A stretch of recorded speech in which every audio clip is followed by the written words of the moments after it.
বিসমিল্লাহির রহমানির রহিম। প্রিয় শিক্ষার্থীরা, আশা করি তোমরা ভালো আছো। আজকে নবম শ্রেণীর ষষ্ঠ অধ্যায় পর্যায় সারণী নিয়ে আলোচনা করব। তোমরা মনোযোগ সহকারে শুনবে। যেমন এখানে তোমাদের যে পর্যায় সারণীর যে টপিকগুলো দেওয়া আছে, আমি এগুলো সম্বন্ধে আলোচনা করছি। তোমরা একটু ভালোভাবে শুনবে এবং জানবে। যে পর্যায় সারণীতে অবস্থিত 118টি মৌলের ভৌত ও রাসায়নিক ধর্ম সম্পর্কে ধারণা থাকলে রসায়ন সম্পর্কিত বিভিন্ন বিষয় বুঝতে অসুবিধা হয়। কিছু কিছু মৌলিক পদার্থ একই রকম ধর্ম প্রদর্শন করে, তাই একই রকম ধর্ম প্রদর্শন করে পদার্থসমূহকে একই গ্রুপে রেখে সকল মৌলিক পদার্থের জন্য একটি ছক তৈরি করার চেষ্টা বিজ্ঞানীরা বহুকাল ধরেই করে আসছিলেন।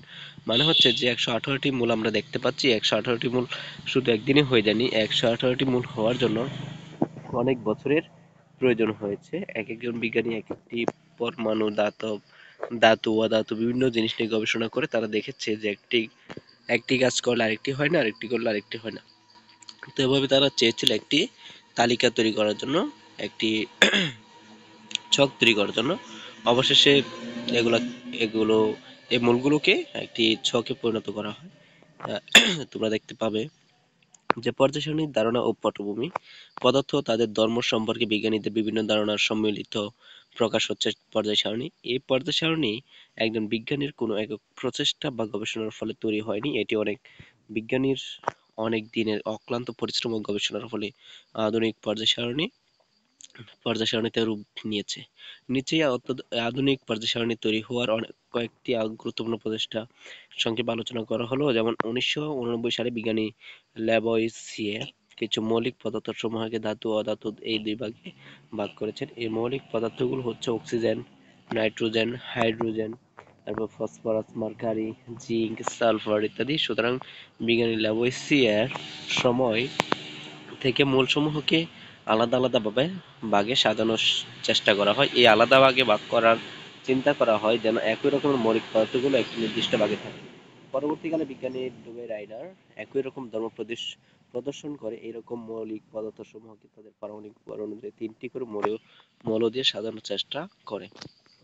এক্ষেত্রে তিনি লক্ষ্য করেন যে দ্বিতীয় মৌলের পারমাণবিক ভর প্রথম ও তৃতীয় মৌলের পারমাণবিক ভরের যোগফলের অর্ধেক বা তার কাছাকাছি হয় এবং একে ডুবে-রাইডারের সূত্র বলা হয়।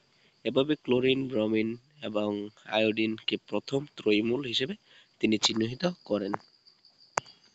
এরপর 1829 সাল পর্যন্ত যে সকল মৌল আবিষ্কৃত হয়েছে সেসব সব সেসব সেসব মৌলের জন্য ইংরেজ বিজ্ঞানী জন নিউল্যান্ড একটি সূত্র প্রদান করেন, যা নিউল্যান্ড-অস্টক সূত্র নামে পরিচিত। এই সূত্র অনুযায়ী তিনি একটি গুরুত্বপূর্ণ বিষয় লক্ষ্য করেন যে যখন মৌলসমূহকে পারমাণবিক ভর কম থেকে বেশি অনুযায়ী সাজানো হয়, তখন এখানে একটি মৌলের ভৌত ও রাসায়নিক ধর্ম তার অষ্টম মৌলের ভৌত ও রাসায়নিক ধর্মের সঙ্গে মিল খুঁজে পাওয়া যায়। এরপর 1869 সালে রাশিয়ান বিজ্ঞানী মেন্ডেলিভ সকল মৌলসমূহের ভৌত ও রাসায়নিক ধর্ম পর্যালোচনা করে একটি পর্যায় সূত্র প্রদান করেন, যা মৌলসমূহের ধর্মগুলোর সঙ্গে তাদের পারমাণবিক ভর সম্পর্কিত।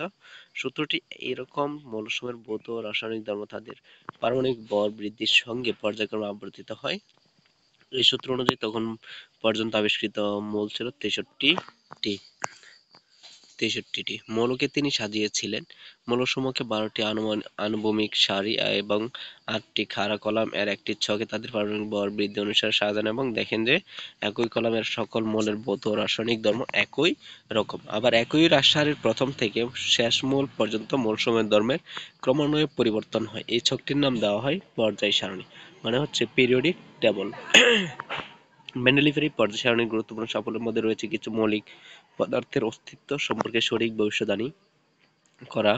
উল্লেখ্য, তখন মাত্র 63টি মৌলিক পদার্থ আবিষ্কৃত হয়েছিল, ফলে পর্যায় সারণীর কিছু ঘর ফাঁকা রয়ে যায় এবং পরবর্তীকালে এই ফাঁকা ঘরগুলোর জন্য মেন্ডেলিভ যে সব মূল ভবিষ্যদ্বাণী করেছিলেন সেগুলো প্রমাণিত হয় বা মিলে যায়।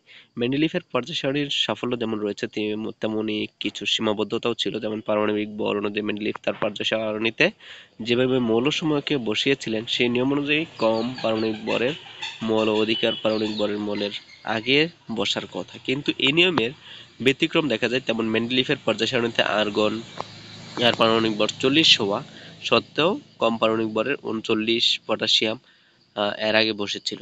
এটা করা হয়েছিল শুধু একই গ্রুপের মৌলসমূহের ধর্মের মিল করানোর জন্য। এছাড়া হাইড্রোজেনকে পর্যায় সারণীতে সঠিক অবস্থান দিতে পারেনি। তো প্রিয় শিক্ষার্থীরা, আজকে তোমাদের জন্য পর্যায় সারণী কিভাবে গঠিত হয়েছে, আহ, মৌলগুলো, আহ, যেসব বিজ্ঞানীগুলো এগুলো আবিষ্কৃত করেছেন, হ্যাঁ, বিভিন্ন মিল খুঁজে বের করেছেন, গবেষণা করেছেন, তো সেসব নিয়ে আজকে আলোচনা করলাম। আশা করি তোমরা অনেক বুঝতে পেরেছো। আর না বুঝলে অবশ্যই আমাকে কমেন্টে জানাতে পারো। এবং যদি এরকম নতুন নতুন ভিডিও তোমরা পেতে চাও, অবশ্যই আমার চ্যানেলটি সাবস্ক্রাইব করে রাখো। ধন্যবাদ তোমাদের।